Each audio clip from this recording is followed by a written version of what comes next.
This is Unscripted with Eddie Nartey. We keep it raw, we keep it real. Today, I have a guest with me. He's the finest comedian in Ghana. He's an actor. He's a producer. He's a writer. He's a musician. He's my personal friend. I call him Kwabena Foster. You call him Foster Romanus. Rambo style. What's up? If I die, it'll be like, now I know how my death will be like. Oh, why? I know how people go cry there and mention my name. A lot of people are afraid of death. Why do you talk about death so easily? No. For a Christian, death is inevitable. To die is to gain. So we Christians, we are waiting to. How do you gain when you are dead? Because for us, when we die, there's the hope of glory, the hope of resurrection. So when we die, Bible says we are not dead, we are asleep. And not only are we asleep, we are going home to our Maker. What joy it is. Oh. That with all this. So why you not go die now? Well, in his time, he makes something beautiful. When my time is up, I'm not really afraid. Okay. How did the name Romanus? I mean, of all the you gave me Romanus. Don't go anywhere. I've said this everywhere that he came from the play. What do you call it? Comedy, the Lagos comedy. Gallery of Comedy. Gallery of Comedy. And then I'm like, even that was a joke. I was like, this joke, there, everybody's like, where there, the shame, and they had to vote. You gave me the name. Don't go anywhere. Don't go. I'm not going to say any story there. You gave me Romanus. Here we are today. Today I take my glory. I have to pay you copyright. Yeah, and I think that also translated into our comedy. That literally started the whole Romanus vibe. That made me popular. That was Legon time. For me, the first time I saw you in Legon, I didn't know you. The first time I saw you in Legon, we were at the drama studio and there was a performance. And all of a sudden, I heard Samini's voice. Okay. Samini was singing. And I never believed that this show was advertised with Samini on it. And then you appeared. And the whole place scattered. We didn't know whether it was Samini or it was you. 2006. I remember very well. I was in second year. Aquaba. Exactly. Tell me about that performance. Yeah, it was. I think every year they do it. What's the name? Aquaba Night. Aquaba Night for the young. I had already idolized Samini then. Before then, it was Obo. Okay. But I was at a barbering salon and I heard Linda. Salon. Whatever you call it. I am not here for English. I'm not here for English lessons. Okay. Whatever you call it. So I was barbering my hair. And then I heard the song. One thing about the song was it had my favorite marching song. Okay. So anytime I want to be part of the seat march parade, that it's because of that rhythm. Okay. So I'm like, who is this person who has made, taking something authentic? Exactly. Yes. So for some reason I was singing along. I don't know how. Then the Baba was like, oh, you sound like him. I'm like, what are you saying? So I just had to go look for whoever did that song. Heard him. They went to look for other things he had done. And I'm like, I like his vibe. Wow. His style of presentation, his delivery, his costuming, like he was a whole, artistry. Yeah. Samini was at his peak. He was doing his appearance, how he comes on stage, how he looks, everything about him wants you to makes you want to watch him. I'm like, I have to study this person, so and that is how it all started. So when I got to campus, I used to stand in front of the mirror to practice. I'm like, I want to sing. What can I do? I said, I want to sing. They said, okay. They took me to their rehearsal room. I'm like, they should play. I didn't know how to. I needed a key. All of those. I know, I know. I started. They're like, what's your key? I said, what key? Key. Patience is key. Sorry. But let me say big ups to Eric Sunu, Prophet Fish. I don't know his full name. Is it Mark something? The short guy with the beard. Awifa. I remember Awifa. So I remember Karim was the MC or so. And I told him that don't introduce me, don't mention my name. Just say you have a surprise. Yes. And like he said, there was no mention of an artist. And all of a sudden, I heard Samini singing. So that is why I said they shouldn't mention my name, so that I can use the voice too. So I was just backstage, and I will always learn how he comes on stage.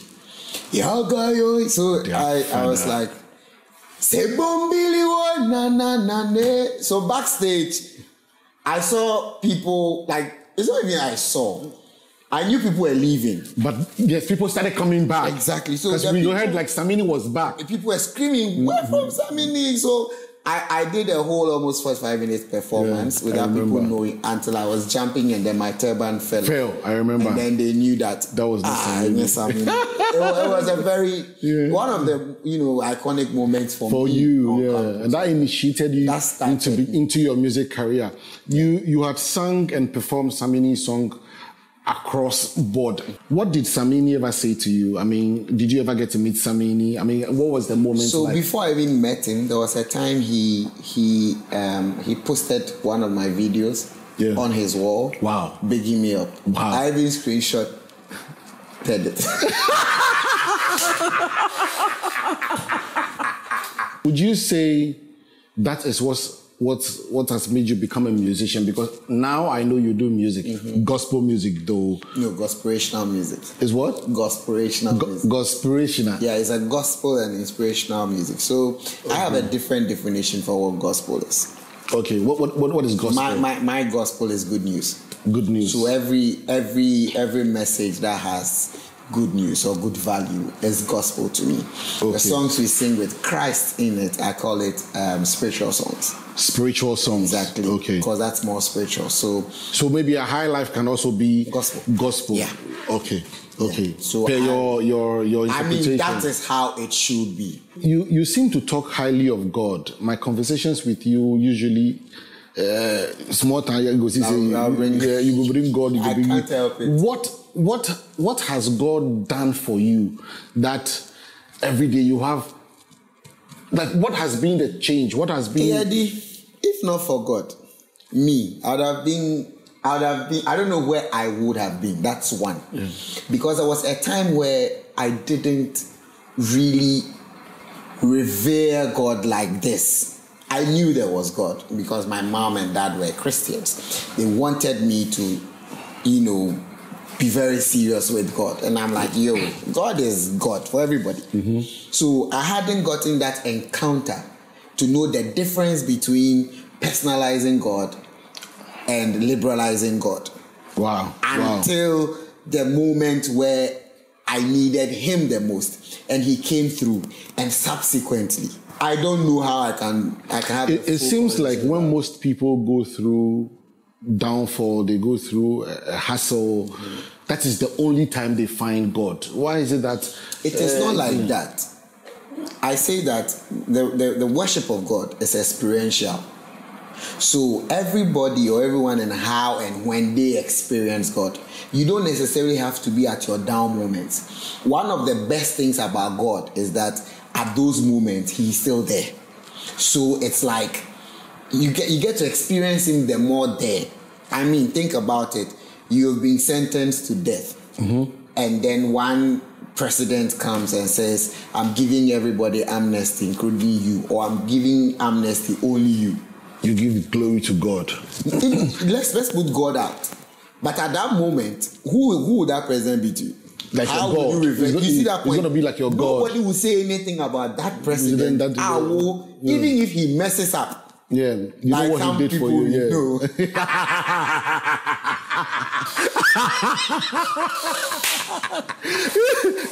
You said unscripted. We keep you raw, we keep you real. I didn't mention it. I said some people. We've had plenty presidents. Exactly. Okay. Foster, you seem to like book a lot as to education. I realized you went to do your master's. That was a shock to me. I didn't think that you were going to go back to Legon after all. No, but this is business school. Yeah, There's a difference. You went to do your master's. I know you have worked with Global Alliance Media. You have worked with ETV, and now you are the general manager for EBN. What is the excitement, and how is EBN going? So far, so good. It's coming up. I mean, a few hurdles here and there, but then it's expected, because for any rising brand or any growing brand with coming into a saturated industry, you expect that you have to fight competition. There is, so that one there is there. It also gives me a certain. It puts me in a certain position that the arts is not for riffraffs or dropouts, as people think. And that's one thing that I always want to draw attention to, that anybody in the arts is very smart. Talking about work, I mean comedy. Over the years, you have performed on various stages. One of them that amazes me is 1,001 Laughs. 1,000 Laughs and the series. Yeah. You have been the longest host. How is the preparation like, and how did the gig even come about? Because these are Nigerian comedians, they are top comedians on the bill, and then you are their host. Like, how? Sometimes I don't even, it doesn't even come to me. It's like I said, you are now telling me, Christ, I'm the longest. Like, because mine is, you have the opportunity to host. You take it as serious as you take every other job. But I started off as a performer, because those times, now before you get on that stage, it was tough, because you know that whole Ghanaian comedians are not funny, exactly. And we had some of our comedians go on there. And having performed well. So it was also another, very edgy situation there. So they were like, okay, let's go to Takoradi. Let's see what happens in Takoradi. So I went to Takoradi, performed. I did well. And I came to Accra, put me on, performed there. I did well. They were like, okay, fine. They want to try me as a host. So they paired me with another person, so I was like a co-host. So then at that time I had started with the whole Samini thing, so I came to the Samini thing, and I did what it did go well. Exactly, very well. And then they were like, okay, fine. So this time around, we are bringing you alone as the host. But how was the feeling like when you were? Charlie, you the host Night of Laughs. You how you go feel? You know Night of Laughs. It is our Grammy. I mean, every comedian would love to perform on that stage. Exactly, and even till now, it is one of the platforms that's very revered, because you can't just come with any joke or any material. It has to resound with them. Top comedians are always on board. You have to be very... And the Nigerians always have their acts right. They come with their acts, very right. And for the fact that you see one person you've watched and learned one or two from, and that's anytime there is that comparison with Ghana and Nigeria, I tell them it is wrong in the first place to even compare Ghana and Nigeria. They are not better than us, but they are more experienced and far advanced than us. Put any Ghanaian comedian on there, he will execute and kill it flat. The Nigerian will do same. They've all done their bit. So you get the point. But you are saying that they are more advanced and more experienced. They started before us. We learned from them. Yes. So it's experience. It is not, you see, in so arts, why don't you want to just agree that they are better? They are better is because it is diverse. Comedy has different sides. So for you to say this is better than the other, you are wrong. I don't ever use that word. Oh, this guy is better. So you think that Nigerians are more experienced than Ghanaian comedians? than Ghanaian comedians. Yes. Not actors. Well, acting too, because and music. Well, for music, yeah, no. So wait, first, you want to say that Ghanaian music is better than Nigerian music? What are you talking about? You are talking about Gen Z musical. Do you know music? It's because you are talking about Gen Z music and popularity. But when there was no internet, and that is why I get hurt when I see media houses compare, like they will say Samini and Sak. Hey, you can't do the comparison. I almost use bullshit. It is wrong. That is why we don't have people we celebrate. That's why the Fred Amugis and the Grace Notice and the likes are not celebrated, because we are making these people who are just coming up feel like they are better. But Sarkodie is not just coming up. Sarkodie used to watch Samini play. Samini used to watch Amachi Dede play. So there's no way you put Samini and say Amachi Dede here who is better. It's wrong. Well, that I agree with you. It is getting on my nerves. And every time I see that, I get hurt and I get pissed off, because the media is supposed to teach that. Can you imagine that they will say Asake and Two-Face, who is better? No, who will even do that? You can't even do that comparison. That is what we are doing here in Ghana, and that is why to date, people will just go here. And who are the people we are celebrating? If we say legends, the Gen Zs don't know legends. That is why they will see Kina Isoba and boo him. Hey! That is why our art is dying. Somebody will also say that. Who say what? Where somebody like the type of Rema has performed and where he's got into, King Aisoba has not gotten there. You never disrespect a pace setter. You and your acting, people saw you and were like, oh God, I wish I am him. So you opened it to a point. Those times we were paying a match, they did 1 CD to perform. They did it out of passion, and they created an environment, a scene where other people could get the chance. It is because time has evolved. So you don't throw away those people who is like saying that Ghana has evolved. So then let's not celebrate independence. Who is Nkrumah? Yes, let's not celebrate him. But till date, let someone go and stand somewhere and say Nkrumah is the worst president ever. Even if they are right, nobody anywhere will accept that. They'll tell you, bro, hey, no. Because we have to respect and celebrate that. If those people had not done that, where would we have been?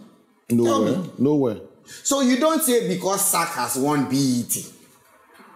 Before BET, there was Mobo, there was Kora, I remember. And all those. Samini swept all those times. The mobile. So the don't Kora. say because time has changed, those moments. And who here be? Then let's not study history. I think that Ghanaians don't celebrate our icons. It is us, Nartey. You see, we in the arts, when we see those things, we don't even talk about it. We're there. But we should let them know that, guys, it's a wrong thing you are doing. I know Ghanaians, sometimes they feel like it is not my cause. They don't have content. Yeah. We need content. Per numbers. Because in the name of numbers, people are doing things they are not even supposed to do. But when it comes to level of experience, we celebrate experience. You see, the Akolagina, there's a what? The Akolagina, the from Krapwa is not going to see. What is it? It's experience. Yeah. So experience is celebrated so that somebody will know that, hey, Charlie, this man there, Charlie, yeah. Now we don't have legends in our arts field. We are disrespecting Samini, Rocky Dauni, Amachi Dede, even the likes of you are being disrespected. But those times, how much were they even paying? Well, let's say it's the evolution of internet. It is not the evolution of internet. If some other people have been able to do it, where in Nigeria and other places, can you go and disrespect, what's the name, Kelly? Jay-Z, who said, these people are bigger than me. They said they respect. Dr. Dre. And the likes. They have a whole category for him. Yeah. That is what we are talking about. So if we are not conscious about it, it won't happen. Yeah, there's this saying that the gatekeepers usually ruin everything, and that is one thing Shatta Wale has been fighting about. Exactly. Do you think that me every time I say Shatta talk, aside the fact that maybe sometimes he'll use some foul words, etc., everything he's saying is true. Edinati, there is no base rate for any actor in Ghana. There is no base rate for any comedian in Ghana, any musician in Ghana. Yeah. You see, in Ghana, people appreciate process. So what they can see, Like we can see the cameraman stand here. So when he says, Charlie, I go stand there for 4 hours because I pay me 10K, you go say, oh, Charlie, it's true. It makes sense. Me, nobody sees how I write my jokes. Nobody sees the rehearsals you do before you come and stand in front of the camera to give all the actions you give. So when you say you are charging 10K for a scene, you're like, but what now you go do? Thank you. But what now you go do? So that is why there is no value there. And nobody is talking about it. So we are so ignorant, and we have ignorant people also ahead of us. And they don't want to know. And if we don't stop this, our greediness. I don't know if greed media ain't Ghana for pedia. But I mean, like Wale is talking about. Let us all have one rate that you know that if I come to you, if I come to me, if I come to the next person, nobody is going below. Yes. It will benefit you. It will benefit anybody in that category. If they choose me and we say we are not going below 10K, I have 10K. If they don't choose me and they come and choose you, you two are getting 10K. Why do you now have to go behind somebody and say, or say your giant 10,000, I'm 1,000 magic? It's not only in the music industry, it's in the acting industry, it's basically everywhere. That's what I'm saying. I don't know if that particular thing, Ghana for pair. Anyway, first time, you performed for the president recently. Yeah, shout out to my friend. Yeah. What I wanted to find out is that, is it like a motorkid rode to your house and then they gave you an invitation that the president wants you to come and perform? Or is it like another called you and say... So let me brag small. I was at home and then I saw my phone ring. It was a private number. It was 00. I mean, I didn't see private number. And then when I picked up, like, I heard, is this Foster Romanus? I'm like, who they play prank on me like that? And then I'm like, who is that? Hello? I'm like, yes, this person. My name is Nana Adedan. You don't laugh. It's a lie.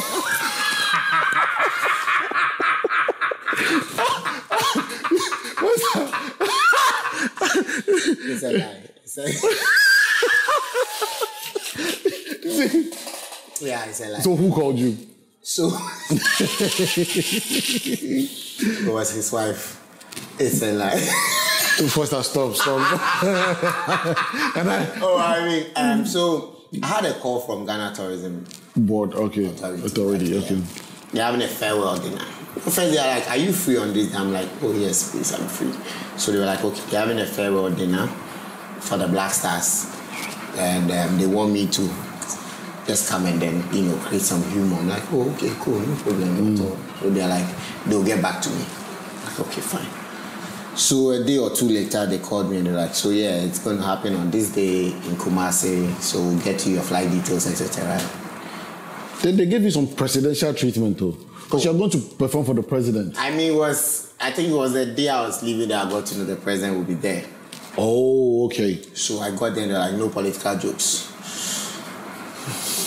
And you perform political jokes? No, I didn't do any political jokes. All the things I did, I had to play around the sports, and then maybe him, because he was there, I just couldn't have not done anything about him. So did a little research, and that, you see, that is where the work is difficult. How to entertain people when you have restrictions. Exactly, that's one. And then with the reverence of a man like the president, how do you not sound insulting when you want to talk about him? Because obviously every joke could be about him. Sometimes we do say jokes that's against him. Sometimes we do say jokes that's for him. So how do you then stay within, the region of for him, so that it's a celebration and not one that, So it was a very an iconic moment in my life. I heard you were heavily paid. That one we can leave it for the gods. Let the conversation continue. It's just like me saying I had a call and it was the president. Let them still debate on that.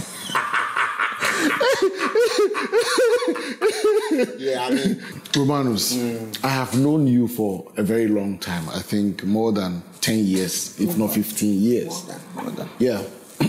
I have been one of the people that have been on your head. When are you going to get married? When are you going to get married? Soldier, you they grow. Soldier, you they grow. You never told me that you had a girlfriend. You never mentioned anything to me. All I will know is that Foster is calling me and telling me that, yo, I want you to be one of my groomsmen. How did you meet your wife? Hey! On Tinder.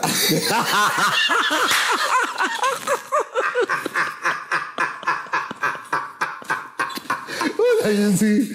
So yeah, I would say I met my wife. This is unscripted. We keep you raw. We keep you real. Say it. Yes, if it is raw, like you do it indoors. So I met her mom, right? And your wife's mom. Yeah, my wife's mom. And she was like, "Oh, Charlie, you guys are doing well. You know, keep it up, etc." And she was with them. Okay. So I was like, "Oh," she was like, "Oh, these are my daughters. Here." I'm like, "Oh, wow." Asil? I'm like, Asil. We're coming home already. So why did you say that? Is it like because she had daughters or you had spotted one? No, it wasn't I had spotted. It was just to keep the conversation going. Exactly. So we spoke for a while. I took her number and then we started talking. One thing led to the other. And then the next thing the mom knew was I was telling her that I want to marry her daughter. She didn't believe it. You know, wow. Oh, I'm serious. Until her daughter also told her. And then, yeah, so that's how events unfolded. Why do celebrities like to keep like their weddings and everything under the undertone? Like, I just feel that there's a part of life that is private, no matter what you how you try to make it public. Quote unquote, you don't have sex in public. It's private. But marriage, people do it in public. Know, but you don't come. But it looks like celebrities, when they are getting married, they don't want anybody to know. But then they get surprised. Because of the attention it comes with, one. And then two, also, I think I've seen a couple of weddings where people tend to disrespect your choice. Who you think is best for you. Then that person thinks that, what is wrong with you? Why this choice? And I didn't want my wife to go through that. I don't want somebody, there's a word for that, I've forgotten, but yeah. Maybe castigate or... writing all those things about her, who is this, now trying to dig into her life and etc. So is that the reason you completely hid your wife? Part of the reasons. And also, if you followed me for a while, there are so many, even my performance with the president, I was told to make noise about it. I can be posting. I am not that. But that is your work. Why wouldn't you post your work? Sometimes I feel like, are you the only person who has performed for the president? It's like, you've gone to work. Yeah. You understand? So when I'm posting in my own joke, it's difficult for me. Why? I don't know. At times I feel like it wasn't funny enough. Okay. So next time when I do a much funnier one, I will post it. Okay, first up. Yeah. Happy marriage. I'm very proud of you. Thank you. I never thought you were going to get married. Seriously. I never thought you were going to get married. My wife. Yeah. I mean, wifey, I thank you so much. In-law. Manyawan. Thank you so much. I hear you have a beef with BKB. How? On what base? Is it because he says he's the king of comedy, or is it because you invited him for your show and he never turned up? Which one is it? No, BKB is king of comedy. How does that affect me? It is him. He's king of comedy. So do I envy him? Because I said I'm the emperor of GH comedy. Mm-hmm. I'm even more superior than him. He's under me. He's under my rulership. I don't have a beef with DKB. I don't even remember me and him exchanging words. You have never performed on his shows? I do. Which one? New Year Comedy. This very last Comedy one? Express. No, this one I wasn't on. You haven't performed for the past how many months? I was on I think 2 shows before, or last year. Last year was then the previous show. Last 2 years. Yeah, I was there. I performed. No. There's one thing about me, Nartey. Wait, so are you debunking the rumors that you have nothing beef with DKB? Yeah. Oh. Yeah, DKB suffer together. Can't catch it. They are the beef and because of what? I don't even have time for that. Do you think that he is the king of comedy, or who would you consider as the king of comedy? GH comedy. Like, who would you say? You don't have a king. Like, how do I put it? GH comedians haven't met to install a king. Okay. So, one, DKB as king of comedy is what, like, let's say I say I'm the emperor of GH comedy. Nobody called me to say we confer on you emperor. But you feel that. So you feel it's just a tag he has put on himself? That's one. And then I think there was an interview I watched about KSM crowning him as a king of comedy. And KSM is one but if KSM is a fantastic comedian, if he crowns DKB as a king of comedy, don't you think that is authentic? Yeah, so that is why he defends it every time people say he's not the king of comedy. Do you think he's the king of comedy? I think he's the king of comedy. Be honest. Be very honest. Brutally honest. No, I don't even get. Do you think DKB is the king of comedy? Be brutally honest. What does that even do? Do you think I'm the emperor of GH comedy? It's a yes or no question. Yes, DKB is the king of GH comedy. You dey fear. You dey fear. That what? I did not think. DKB, like you never let me tell you something about DKB. If there's ever a comedian who has evolved, who works hard, that I know, is DKB. DKB attitude to work is unparalleled. So I will not stand anywhere and disrespect DKB that people are saying he's not funny, etc. That one there, it is normal. Do you think he's funny? Super funny. I think he's funny too. DKB is super funny. Yeah. But of course, too much. We have some loudmouths who, because they have some following, and so because they say one or two things, it goes farther than the rest of the people who also say good things. So like they say bad news spread more. Pastor, let's talk about Romanus Incomplete. Yes. You have done it for 5 consecutive years. I've always been there, except when I'm not in the country. It's always been spectacular. Yeah. Why don't people see the videos of Romanus Incomplete? Like, where can we get to watch it? Unless we come to why? Kevin Hart does his shows, it's and if Netflix. You don't attend... Is this a joke or is real? It's real. Romanus Incomplete is on Netflix. No, you're talking about Kevin Hart. I'm saying that his jokes, his shows, his tours are on Netflix. Exactly, but he does the tours and then puts the video on Netflix. Yes, it is bought, paid for. Okay. So you get the point. So have you approached any, Yes, it's in the pipeline. We are in a country where the arts, to be frank, it's nothing to write home about. So that it's okay. Don't come and destroy the art. The art is still reviving. It's still coming strong. It's still coming strong. This revive. It's still coming strong, Foster.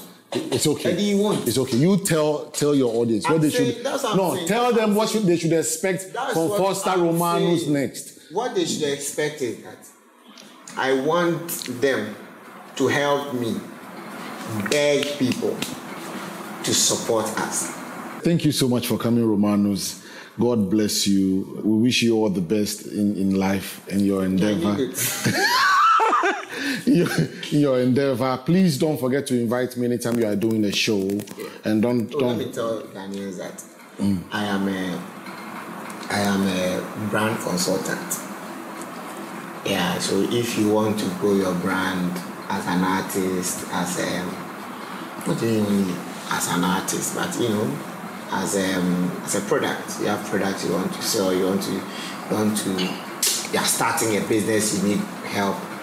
Get into my DM, let's talk. Thank you so much, Foster Romanus. Let's support Nartey. Please support me. Go to my YouTube channel, En Academy, like, subscribe, and comment. This is Unscripted.